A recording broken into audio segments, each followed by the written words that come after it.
Well, hello everyone, and welcome to my presentation on visual learning in chemistry for Chem 6750. The article I selected to discuss is Exploring Visuospatial Thinking in Chemistry Learning by Hsin-Kai and Priti Shah.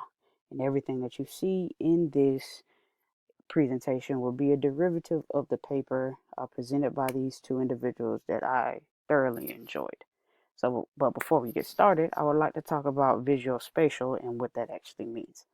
According to Miller-Keown Encyclopedia and Dictionary of Medicine, visuospatial is the visual perception of spatial relationships. So let's begin. This paper talked a lot about visual learning in chemistry, and it took a look into it with three key concepts. The first being correlational studies of spatial abilities in chemistry learning, students' conceptual errors and difficulties understanding those visual representations, and visualization tools designed to help overcome those limitations, that are presented with visual learning in chemistry.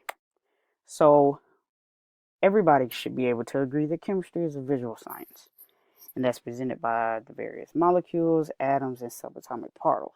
Those are the ideas of chemistry, and the relationships between these three are represented by molecular models, chemical structures, formulas, equations, and molecules, or what can be considered master images. So, for example, the isomers here that you see here, trans-2-butene and cis-2-butene, in order for a learner to identify if these are geometric isomers, they have to look for certain things.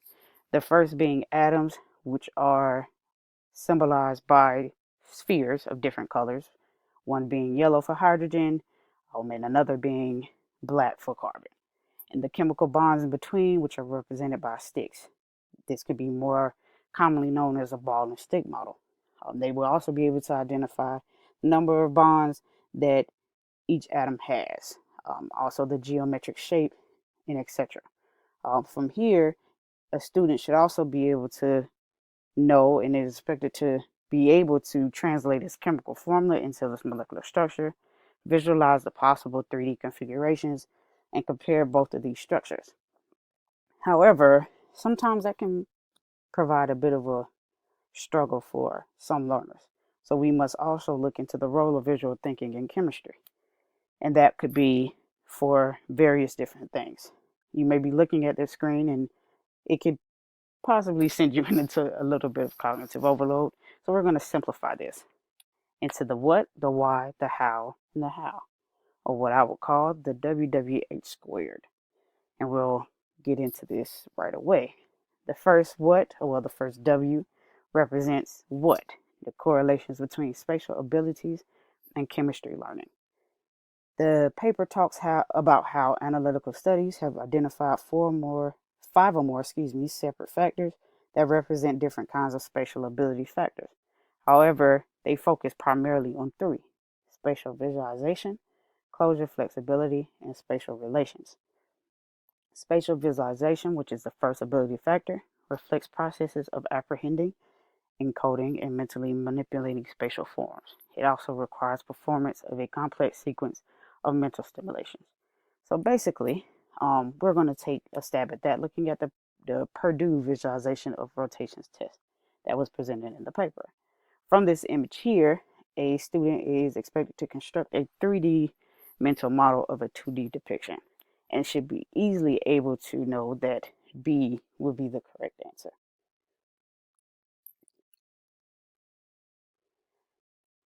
Also, the next spatial ability factor is closure flexibility, and it regards to the speed of apprehending and identifying a visual pattern in the presence of distractive stimuli.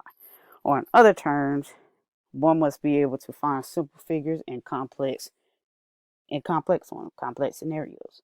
So another example would be a find a shape puzzle. If you see here, you have a six-sided figure at the top that you're supposed to be able to find. So that means you have to locate between all of these complex figures the six-sided structure.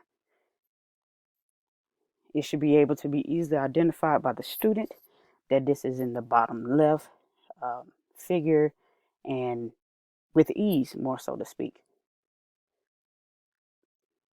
The last spatial ability factor that was discussed was spatial relations, which is similar to spatial visualization, but it requires simpler manipulations. For example, the card rotation test. You have two structural forms of isopropyl chloride, um, but in order for a student to be able to figure out if they are isomers, they should be able to visually rotate the single bond between the two carbons, and come up with the fact that they are not isomers and they are indeed superimposable. So indicated is a positive correlation between spatial abilities and chemistry learning. Um, According to a few researchers, students with high spatial ability have higher scores on problems that require problem solving, and students' visual spatial abilities are significantly influenced by their performance on, their performance on balancing chemical equations. The next W would be the Y. Students' difficulties comprehending and interpreting visual representations in chemistry, and why those difficulties do arise. Chemical representations can be characterized into three levels. The first being the macroscopic, which is pictures or diagrams that represent observable phenomena. The microscopic, modules or other visual displays that show the arrangement or movement of particles. The last being symbolic, which are symbols, numbers, and signs, such as chemical symbols, formulas, and structures.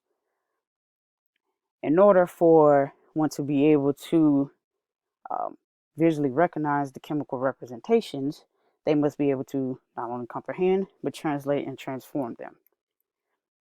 Think depicting liquid and gases and what those mean from a particle standpoint, or understanding chemical equations in regards to the arrow that transfers the reactors to the products. A student being able to understand that that's bond formation and or breaking, and instead of looking at it from the standpoint of composition of letters, numbers, and lines.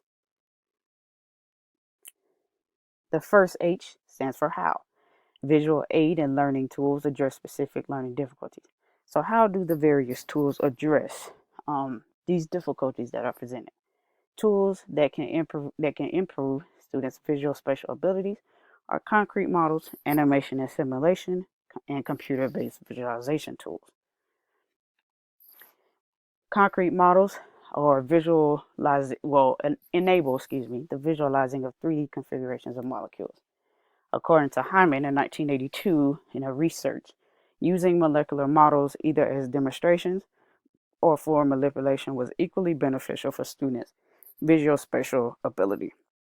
So concrete models help students construct a deeper understanding between concepts and relationships. Teachers should encourage students to focus on the visualization process and assist them to make cognitive connections between molecular representations and concepts.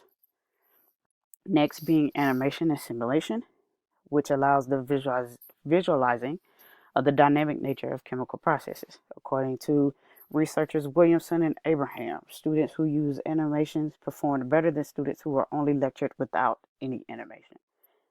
The animation and simulations help improve both incomplete and or inappropriate mental models created by the student, which would allow them to not properly be able to visualize a lot of the symbols that are used throughout chemistry.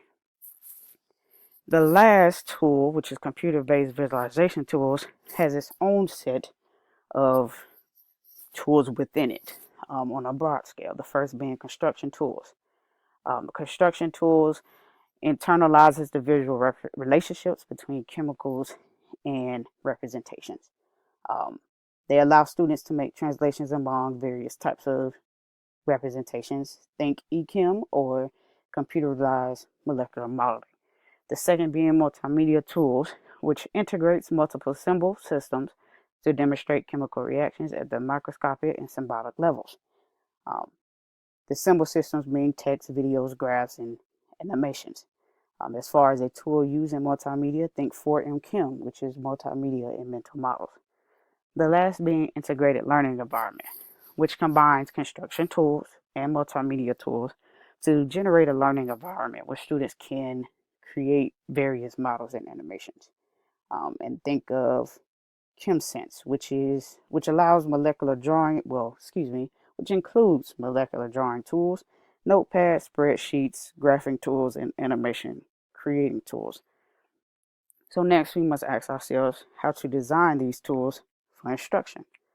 How do we translate, the second how, um, the information to instruction to better our classrooms? The first, we must provide multiple representations and descriptions. We must make linked referential connections available. And as far as the first goal is providing multiple representations and descriptions, repetition means the same information, just different ways. But back to the second one, making linked referential connections visible. This is to allow students to construct appropriate conceptual connections among multiple representations. Then we must present the dynamic and interactive nature of chemistry, help students learn advanced chemical concepts and enhance their visual spatial thinking. Then we must promote the transformation between two-dimensional and three-dimensional. Provide features that facilitate the identification of depth cues and transformation between 2D and 3D. The last being reducing cognitive load by making information explicit and integrating information for students. This will allow the learner to increase their ability to actively maintain and manipulate visual representations, a skill that is highly demanding in chemistry of working memory, which is a resource for spatial information. Visual spatial tasks can increase visual learning in chemistry. So to primarily sum up everything that the paper talked about, students who receive training on visual skills have significant higher scores on questions that require the use of 3D models and rotation tests. A student must be able to easily convert a 2D to a 3D, something from paper to visually in their head, to think about polarizability, or if something is an isomer or if something is superimposable. They must be able to easily identify with those things. Direct training or practice on visual spatial tasks can improve chemistry achievement. So this is how we can correlate from the tools to the instructional classroom. Here are the references, both for the visual spatial definition and the paper in itself, if you want to check the paper out, which I highly recommend. And thank you for watching. Hope you all enjoy.